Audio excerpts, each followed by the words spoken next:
the most important member of the tribe is you. Okay. You are the most important member of the tribe.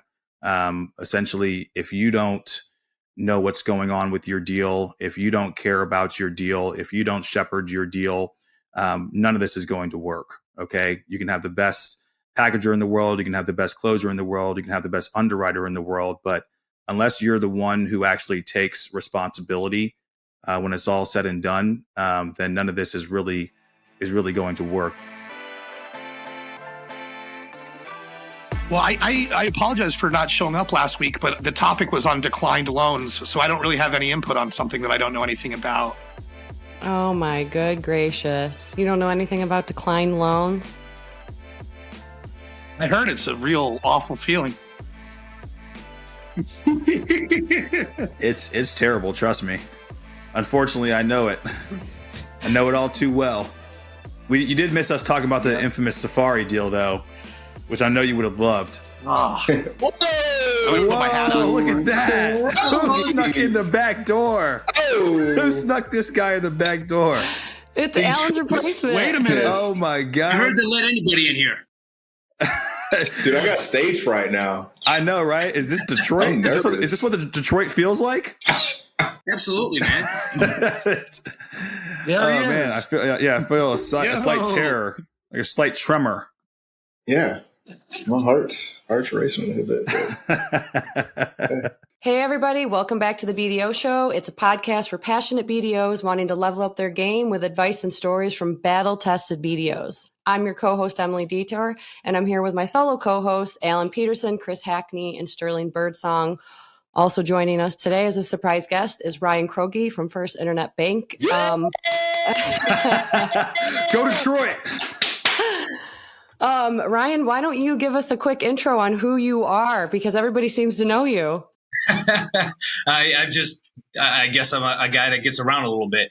I'm from the internet. We're currently working outside here of Metro Detroit, about 15 miles north of 8 Mile, Rochester Hills. This is my 25th year in lending. So when we were talking earlier, man, I remember submitting SBA deals using the 10-tab system, sending them down to downtown Detroit before we would get approval. When they got approval, we'd actually get handed a physical package of our closing documents. Technology has changed a long way since then. I'm here in my office right now, had a little bit of technical difficulties, but I'm a father, been married for 24 years, got 4 daughters, a little bit of my personal life. I'm an avid runner, and I love what I do for a living. And an all-around great human being, I must say. I appreciate that. Thank you very much. Before we get started, I always want to remind everybody to go ahead and hit the subscribe and like button and share with whoever you want. And don't forget to submit those topics. You can send them over to the BDO Show at gmail.com. BDOs. Have you ever had a borrower bring in like a brother-in-law to do their life insurance? Doesn't end well, does it? We've all been there. When you require life insurance on your SBA loan, it's critical that you bring in a company that specializes in getting these policies in place for the SBA loans. The last thing you want is for life insurance to be the holdup. We all know that's a rookie mistake. SBA Protection Quick Close Life Insurance is the fastest, easiest way to secure the insurance protection that your borrower needs for their SBA loan. Their process is simple, hassle-free, and only takes a few minutes of your borrower's time. No lengthy paperwork, no complicated forms. They even have programs that don't require labs or doctor records for approval. And best of all, you will have the collateral assignment back in less than 24 hours. It's a no-brainer. Go to sbaprotection.com for more information or email Adam Bergen at adam@sbaprotection.com. Let's go ahead and get into what we're going to talk about today. We had a couple topics submitted, and one of them was the tribe behind the deal. That comes with the people behind the scenes, behind the curtains. Okay, you're a BDO, you got the deal, you bring it in-house. Who are the people that are working these deals? I want to start off with, why don't we start off with Sterling, and let's go ahead and talk about your tribe. Who are they? What do they do? And what do they mean to you? Yeah. So I always say that this is actually really the key to a high success rate. It's really not about how many deals you find as a BDO. It's how many deals you get closed. And getting deals closed is really all about your tribe, in my opinion. So my tribe would be my packager, would be my underwriter, it would be your approvers. So those are people who actually sign off on your loan, your closer, and then your attorney. And you have to understand as a BDO coming into a bank, these are the people who have to like you. Not everybody has to like you. Everybody, should respect you. But these people who are really going to be touching every single one of your deals, they have to like you. They have to know who you are, and they have to want to see you win. From the very beginning, your packager is probably the first person your customer is going to talk to outside of yourself. So you want to make sure that they're going to have a good customer experience right from the jump. Your underwriter, obviously, that's where you're going to get your yes and you're going to get your no. Whether or not that person wants to work a little harder for you because maybe they like you, they like your deals, that can make a huge difference into how a deal is presented in the first place. Approvers, this is when you're going to be going to committee, or maybe it's just a signature authority like you guys have at the internet with, one individual signature, but making sure you understand that person and what they're looking for is going to be certainly key to you. And then your closer, your closer has to be your best friend, really. I love my closer. I take good care of her. We talk on a daily basis because realistically, out of all the people who are in this process, outside of me, the closer is who's going to talk to your customer the most. Okay. So you want to make sure that they are going to give your customer absolute white glove treatment and make sure it's a good experience for everybody. And then your attorney. I'm also big on picking my attorneys. I don't work with every attorney. The attorneys that I work with are, I really only have two that I go to over and over and over again. And it's because I trust them. I know that they're not going to overcomplicate a deal or over lawyer a deal. And they're trying to ultimately get to the finish line and get to the closing table and not just necessarily trying to, provide value that doesn't necessarily always need to be provided. So that's what I look for. And those are the people who are important to me when it comes to my tribe. Ryan, what about you? Let's throw you into the mix with some of your opinions on it all. I'll echo a lot of what Sterling was just stating. We do have a great team, great backroom.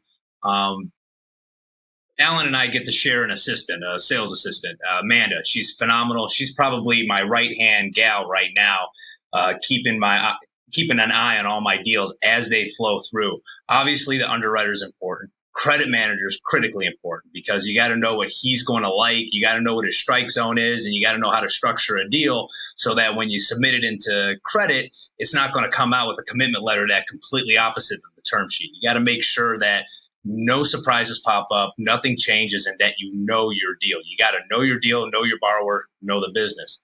So what's nice about having a sales assistant is once I submitted on underwriting, she's keeping track of everything from underwriting all the way over to packaging to closing, keeping in contact with the attorneys. She's chasing down paperwork while Alan and I are out getting more transactions, listening to more stories and talking to more business owners. So it's critically important. I would say my right-hand gal is Amanda. I'll also echo what Sterling says. You got to love your underwriter and your closer. You just got to love them. You got to love everything about them. Got to treat them well. As salespeople have outside customers, we also have to understand we have internal customers as well. And those are your underwriters, your packagers, your closers. Everybody who touches your transaction, touches your paperwork, that is your internal customer. And you've got to treat them sometimes better than anybody else in your industry because they're the ones that are going to make things happen, whether you try or not. So it's critically important to keep them happy, critically important to make sure that they're appreciated, number one. And number two, that when you celebrate the wins, that they feel that celebration as well, because they're in the back room. They don't always get an opportunity to see the fruits of their labor. So you got to make sure you share and show them the businesses and a taste of the business that they just help transition or help grow. Chris, you want to chime in on that? Yeah, the tribe, it's everything that, or every person that was just mentioned. I would add, the bigger your tribe, the better you are. If you have tribe members that are on the business valuation side of things that you build rapport with, CPAs that, hey, maybe your borrower doesn't have a CPA or needs a new CPA, right? And you can refer them to CPA. Sterling, you mentioned attorneys as well. Those external partners are valuable, just as valuable as your internal tribe as well. But everything you've said, that's what I would agree with. You have to take care of your people, internally sell, build a culture where people want to partner with you on your deals. They get excited to see your deal come through because they know, oh, I'm working on a Krogi deal, a Birdsong deal. They get excited about it as well. And one thing I say, bring your underwriters, your closers to meet these borrowers. Bring them out to the site if you can, right? Krogi, you do a lot of local deals. How cool, right, if you can, bring an underwriter to, that next acquisition, or when the deal closes, bring your closer to that restaurant that you just closed so they can really see the fruits of their labor, like you said, Krogi. And this is not just paperwork we're pushing. These are real people, real deals that they're assisting on too. You get better buy-in that way, I feel. Fly them out first class, man. Treat them real nice. What about the most important member of your tribe? Do you guys place them in terms of importance, or is everybody equal? What are your thoughts on this? So I can jump in on that. Realistically, obviously the show here is geared towards BDO, so I really want them to understand this. The most important member of the tribe is you. Okay, you are the most important member of the tribe. Essentially, if you don't know what's going on with your deal, if you don't care about your deal, if you don't shepherd your deal, none of this is going to work. Okay, you can have the best packager in the world, you can have the best closer in the world, you can have the best underwriter in the world, but unless you're the one who actually takes responsibility when it's all said and done, then none of this is really going to work. You have to really take ownership and realize that at the end of the day, Tom Zernick, who's now the CEO of our bank, he told Alan one time on a plane, he said, hey, you know what? I don't ever want to hear about a deal not closing because of somebody else in the process. Mm-hmm. At the end of the day, it's you who is the lender, and you need to make sure that it gets done. That's the soundbite for this episode, I think, right there. That's your second one, Sterling. Great job. Now, outside of the BDO, most important to me, underwriter. I have an underwriting background.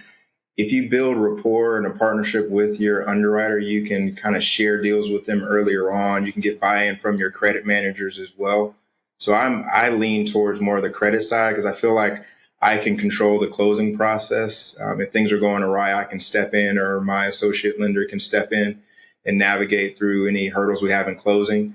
But underwriting and an underwriter, good underwriter, is super important to the process because it leads to a quicker approval, how you can structure a deal that it actually gets done. Super important to have a good partnership with your underwriter and your tribe. Let's pick this back up. Who's the most important in my tribe? Yes. I mean, that's a great question. I mean, I think that's really impossible to name just one person. I'm like, there's a saying, right? You can either be a we guy or you can be a me guy. And the fact is that when you're starting out, you want to sell externally. You want to get those deals in. You want to, reach out to brokers. You're going to call your 10 strangers. You're going to do all that stuff. You got to sign term sheet in. Now that's where the real adventure begins, right? And I would say a benefit that I think that I have is I've got a great sales associate that kind of helps us out and keeps everything moving. She's going to make sure that all the documents are organized, complete, ready for underwriting. I also have a good rapport with our underwriters where we'll talk through deals, we'll get borrowers on the phone, we'll do all those sorts of things. When we get from there into packaging, making sure that everything is ready for closing, working with a tight closer, it's just that everybody it's all oars in the water rowing in the same direction. I forget where I first heard that, but that's really what it takes, I mean, to single out one as being the most important, it would just be too impossible to do. Well, that would also bring me to, I guess, my next question for the group. We can start with Ryan. How much communication should your tribe have with your borrower? As much as they feel comfortable with having with the borrower, quite frankly. I've got closers that absolutely love to talk directly with the borrower. My sales assistant loves talking with the borrower. She picks up the phone and talks to him. I've got underwriters. I've got one underwriter I absolutely love. He will just send me a text and say, hey, do you mind if I give this guy a call? I'm like, absolutely, man, have at it. And I've got other underwriters who doesn't want to talk to him whatsoever. Both of them are equally as important. Both of them are very, very good at what they do. I would just say it really depends on the individual. Some feel more comfortable speaking directly to the borrower when they have very specific questions. Some are better putting it in writing, sending it to us so that we can interpret it and then verbally explain it to the borrower.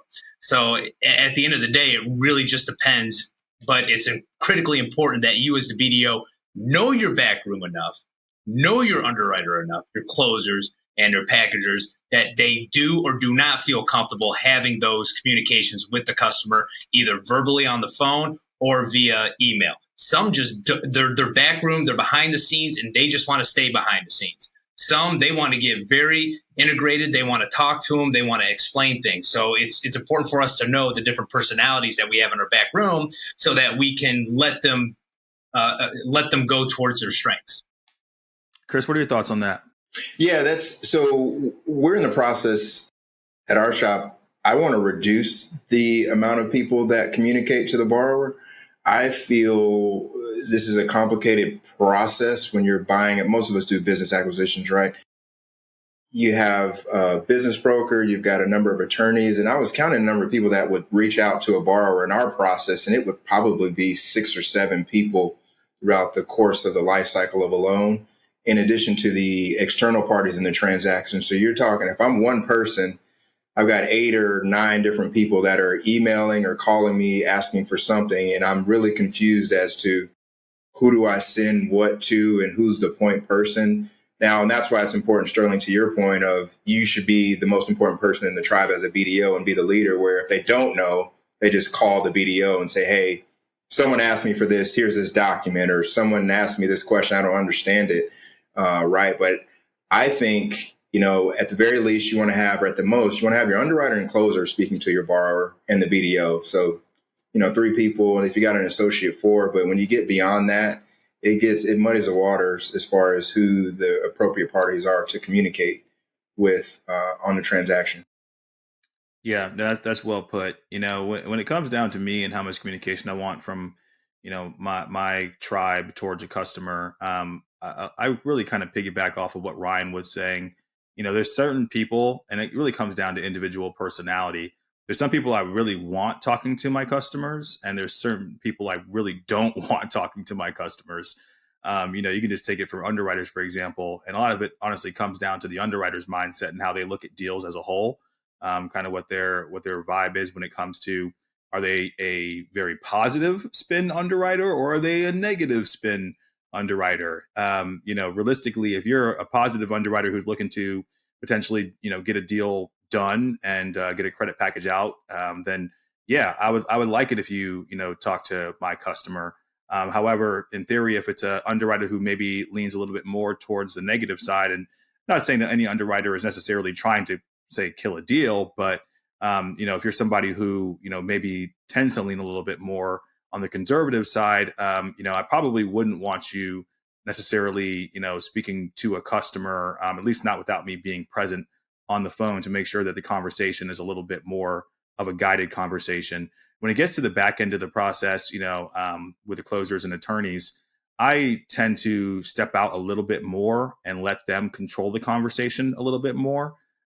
Because at that point, the deal's been approved, right? We've all decided that we're going to move forward with it. And sometimes too many cooks in the kitchen can really be a bad thing. So, I know what my expertise is in. I'm not an attorney, certainly not. And I'm also not a closer. I know enough about closing to be dangerous, obviously, but I'd rather partner with a closer that I have ultimate faith and trust in, and then essentially let them drive the boat to the finish line. So you got your underwriters, and sometimes they can ask too many questions. Has it ever been a deal killer that you guys have noticed when your underwriters just kind of hound the borrower? And I know you're trying to play leader and let them do their thing so that you have a successful loan. But what have you seen in terms of killing deals on the underwriting side? Oh yes, we've got one in our shop. I wouldn't say it's killer, but manslaughter at least. Not first degree, but at least manslaughter for sure. He's one of those that just really wants to flex his muscle as far as his SOP expertise and his credit acumen, which he is a very smart individual, no debating that. But at the same time, we do have to keep the lights on and produce loans. So I have to remind him of the reason that we're all able to be employed here. But what I have found with that particular person, I will bring him into the deal earlier. And even like, hey, can you do these spreads? Or what do you think of this? Hey, these are the questions I might ask. What's your opinion on that? And that way, when the deal actually does get assigned to him, he's already seen it. He's already done some of the spreads. He's familiar with it. He's kind of said his opinion on the deal. And so there's some level of buy-in earlier on in the process. You don't always have to do that at the end of the day, but it does help, I found. That's one thing, actually. That's a really good point there, Chris, because, we've all dealt with difficult underwriters throughout our career. And the one thing that I've seen that actually works when you're dealing with a more difficult underwriter is that a lot of times these people just really want to feel seen. They just want to feel like their opinion matters and they're really important in this process. And that's why sometimes it may feel like they're trying to flex their muscle on you, but it's really that they just want their voice to be heard. And so the earlier you bring them into a deal and the more you make them feel like they're important and like they're part of the process, because ultimately they are a part of the process, but, just making sure that they feel like they're part of the process and part of, bringing the deal in and making the decision and maybe even issuing the term sheet. A lot of times you're going to get a much more favorable response because, like it or not, they're going to take their pound of flesh at some point, right? They're either going to take it on the front end or they're going to take it on the back end. So if you can kind of get it out of the way and kind of work with them a little bit earlier in the process, I have found that will work in terms of dealing with a more difficult underwriter. Yeah, you almost have to lean into, I'll call them a deal killer type of underwriter more rather than retract, right? Or retreat. You have to work with them more and get more of their opinion so that you build more of a rapport and trust in a relationship rather than saying, hey, I just want to avoid working with this person. You actually go to them more, and that tends to work out in your favor, I found. Yeah, you never want to get a reputation for stating you don't want to work with X, because that kind of creates a poison pill within the back room that, Hackney's doesn't have the personality to deal with so-and-so. So then everybody's on guard and everybody's looking for the bad when you come in, and now it's spreading like a disease and nobody wants that. So to both your points, I've dealt with two different underwriters that have a tendency to be difficult. The first one is exactly what the two of you have explained. It's the one that's extremely smart, looking for any hole that he could poke into a deal and really gotten down to the very, very minute detail on what's the bad part of not being able to do it. And so to both of your, just to piggyback on both, whenever I get that underwriter aside, the first thing I do is I pick up the phone. I'm like, hey man, let's walk through this deal together. Let me explain to you what I see, the good, the bad, the ugly on it, and how we can get around it. And 90% of the time, he's like, all right, I'm on board. If we do this, that, and the other, we'll make it happen. If it's a deal that I know has a lot of hair on it and I'm a little iffy about getting it in, I get my credit manager on the phone. I call him directly, whoever has a signing authority. I get their buy-in. I have them send it to me in an email, and that goes in the file. So whoever picks it up said, oh, he's already looked at it. He already likes it. Takes a lot of that guessing out of it. Probably the second underwriter I deal with is the one, this is a pretty common phrase in our industry, but they get a paralysis by analysis.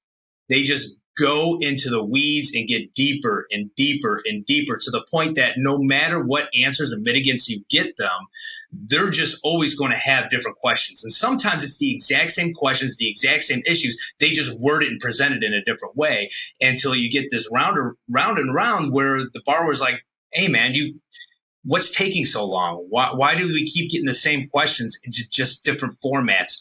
Why can't we just get past this and move on to the next one? We've already explained it. We've already mitigated it. And that's our job really as the BDO, the driver of the transaction, especially when it gets into underwriting, to move on to the next topic, kill it right then and there, or really pick up the phone and say, hey man, how do we get past this? Really, right here, right now, instead of keep coming back to the well and getting paralyzed in this whole deal and letting it die in credit. So Ryan, how do you handle that though, right? Because I mean, that's something that honestly, like you said, there's two types, right? There's that paralysis by analysis type, and as Chris mentioned, we have both in our shop, really. And sometimes it's a great place to work, though. Yeah, but it's funny because these are the people you run into at every bank, right? There is no perfect bank. There is no perfect process. You're going to run into these types of personalities no matter where you go. They were at my last bank. They'll be at my future bank if I ever leave here. Whoa. I knew you were going to say that. No plans on that, just to be clear. But, especially, it's the paralysis by analysis person that really drives you crazy, because you're on that third checklist to your customer and you're just like, dude, like I told him the last checklist was the last checklist. So how do you handle that and finally bring it to an end? So I'll answer it by telling you the one thing you don't want to do. The one thing you don't want to do is jump right to their boss and say, hey, so-and-so can't get past this. I've done this. I've done that. Take care of it for me. That's the last thing you want to do, because you don't want to get that reputation of a BDO that when you don't get your way, you're starting to cry to mommy and dad. Nobody likes that person. So the first thing I like to do is I'll call them on the phone and say, hey, I've answered this 3 or 4 different ways. You've asked it 5 or 6 different ways. Can we come to a middle ground? Can we figure this out? Can we get past this issue? Or is this something that you're going to go on the hill and die for? And if we can't get past that, at that point, I say, all right, we've got 2 sides that disagree on a mitigant for this risk. Can we add in a third individual and see what their opinion is? And that's how I get their buy-in to bring in that credit manager without jumping over their head. Because you're going to have disagreements. You're going to have different values of opinions. That's just natural. That's just the nature of the beast. And so to be able to recognize that up front, cut it off at the head, pick up the phone for crying out loud, instead of bouncing emails back and forth, you'll get a lot more accomplished. And then getting the buy-in that, hey, I think we're going to agree to disagree. Can we bring in a third party to kind of settle this for us? That not only helps the relationship you have with that underwriter, because believe it or not, he's going to get another deal of yours. And you don't want him to be sour from the ones that you've dealt with before. So to get his buy-in, to go up to the next level and have the intermediary come down, that works 100% of the time. It works 100% of the time. It really does. Absolutely. No, I agree with that. I think one thing just to bring up that you said that I thought was really key is that, I always say, praise can be public, but reprimand should be private, right? Amen. So, if you have a issue with somebody, that's something that you really should address directly with them. Don't run to their boss or their superior immediately and try and get them in trouble or something along those lines. Handle it directly with the individual. But then, if they're doing right and they're doing a good job, then make sure you praise them in public. Absolutely. Yeah, that goes a long way, the praise. One of the recurring themes is picking up the phone. I think in every episode, we've at some point said, pick up the phone. We sure have. Ryan, you just mentioned it, picking up the phone, talking through those issues, being transparent, going to someone's manager or to someone else on the team. I see it in my role because I get sort of emotional in the issues, and I see it from just the broad spectrum. Like a closer knows when you're talking about one closer and you say you don't want to work with them. The word, it permeates through, it spreads. So there's no way to just keep it confined. So you might as well go directly to that person, whether it's an underwriter, closer, packager, and say, hey, how do we work through this together? Rather than going, to their manager or their boss. Just pick up the phone and be direct as a BDO. Yeah, I've got a rule. I've got a 3 email rule. If the email pings back and forth 3 times on the exact same subject, I'm picking the phone. Because if you like that. I like that, yeah. Topic, if you can't figure out that topic in 2 emails and it's not changing and progressing, you got to pick the phone up and talk, because things get lost in translation when you're just typing. I'm instating that tomorrow. That kind of circles back my to inbox. the BDO being the most important person in the tribe, because you are going to keep it going and you're going to take a hold of it and you're going to lead it. You're going to lead everybody and you're going to get things done for that deal, for your people. So it sounds like you guys don't use pod systems, or do you rotate underwriters, closers? And if you did work in a pod system at one point, did you find a benefit to it? Just curious. How about Sterling? Why don't you kick that off? So we're kind of in like a semi-pod structure right now, where we have a closer that's a part of our pod, but we do not have a underwriter or assigned packager that's part of our pod, which, I think hopefully long-term we'll adopt a full pod structure. I do see the value in a pod structure. I like having that cohesion. I like, the familiarity of working with the same people over and over again, so that they can kind of understand, how you like to work. You kind of understand how they like to work. And it also kind of helps your efficiency, in my opinion, because, there's plenty of times where people have come to me and they're early in the deal, but they want to talk about title or they want to talk about things in closing.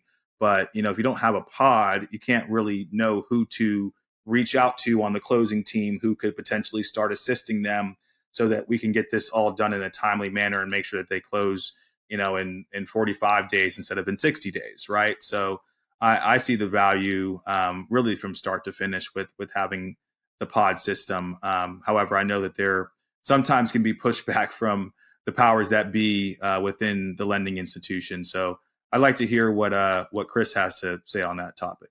Yeah, there's definitely value in pods. You build that synergy, that cohesion, like you said, Sterling. The challenge is the imbalance that you might have from loan officers or BDOs that are high producing. Their closers are extremely busy. Then you have producers that are not as busy and their closers have no work, and they come to you as the president of the division and say, "Hey, am I getting let go because I haven't had a loan in 3 weeks?" I said, "No, you're not. We're in the system here, reminder." And so that can be a challenge sometimes if you have an imbalanced production team, where if you have an assigned team member, closer, underwriter, then those support staff members will have an imbalance in their deals in their queue that they're working on, let alone if they have incentives per file as well, which is pretty common as well. So you're impacting your entire team if you're a lower producing BDO. But there is value, I would say, by having a dedicated closer, dedicated underwriter that you can build a relationship and rapport with throughout the course of a year or a couple of years, and you can introduce your borrowers earlier in the process. You can talk through which deals you want to prioritize, and it works definitely much better. But looking at it systematically in an institution, looking at all your production officers, there might sometimes be an imbalance. You've got a closer with 9 deals versus a closer with 2, right? Closer with 10 deals versus 1, and they could just grow and grow as that producer continues to outpace the rest of the team. Kroger, do y'all do pods at the internet? What do you do? We don't currently do pods at the internet. I have worked at shops where we were in pods. I'm kind of indifferent with it. Honestly, at the end of the day, I don't think I would want pods. Just because even though I'm a decent producer, I produce quite a bit of volume. Decent? But I'm 70, 60, we'll take it. But I'm not consistent. That's the problem. It's not balanced throughout the entire year. January, February, I'm slow. June and July, I'm slow. That's just the nature of the beast here in Metro Detroit. January and February, Michiganders don't want to be in Michigan. They're down in Florida. They're hanging out with you guys. And so there's not a lot of business going on in those 2 months. In July, you've got the big 3 shutdown. So all the automakers up here, they shut down for 2 weeks, send everybody on vacation so they can do annual inventory. That's just been a staple here in Metro Detroit for decades, whether they do it or not still. And so those months are extremely slow. Now I'm grinding the other parts of the year, but I'd have my underwriters and closers twiddling their thumbs during those months. And it's more important to keep them consistent and keep them in a groove than the volatility of up and down. That's why I'm not a big fan of pods. I think there is a good mix to it. Whereas if you were in a pod and you've got a complementary pod and they kind of overlap to where everybody's consistently being busy at a certain level to match their capacity, I think that ultimately that is the best and most ideal situation, to where it's not just one BDO, one underwriter, and 2 closers, or whatever the mix may be in one pod. I think having several pods that overlap each other to where you can share workloads to keep it stable and to keep it even, like you mentioned, Hackney, I think that's the more optimal route to go. Right. It sounds like Ryan just doesn't want his closers to have any time off, is what I'm I didn't even know they were allowed to have time. I love all of the perspectives I'm getting here, because I think we're taking a couple there's a couple takeaways from these last couple episodes. Know your deal. Not every BDO is the same. Pick up the phone and be a leader. And in these, like I said, in these last couple episodes, there's been a key point we've made in almost every single one. And I love it. I love that all of you have different perspectives on your loans, your coworkers, your tribes, how you deal with conflict, how you deal with declines. It's been fun these last couple of weeks talking about this. And Ryan, we really want to thank you for coming into our group today. You've become part of our tribe now, so thank you so much for joining us. Oh, that's so sweet. We hope to have you back one day. That would be great. I did want to just say, again, thank you to everybody for listening. Don't forget to hit the subscribe button, share these podcasts, share it on YouTube, share it everywhere you possibly can. And then again, these topics are what drive our conversations and keep you knowledgeable and It's been a great time these past couple of weeks. So if you haven't heard some of our past episodes, definitely go in and take a listen, and then fill us up with some topics, and you can send them over to the BDO Show at gmail.com. So again, thank you for being with us, Sterling, Chris, and Ryan. Until next time.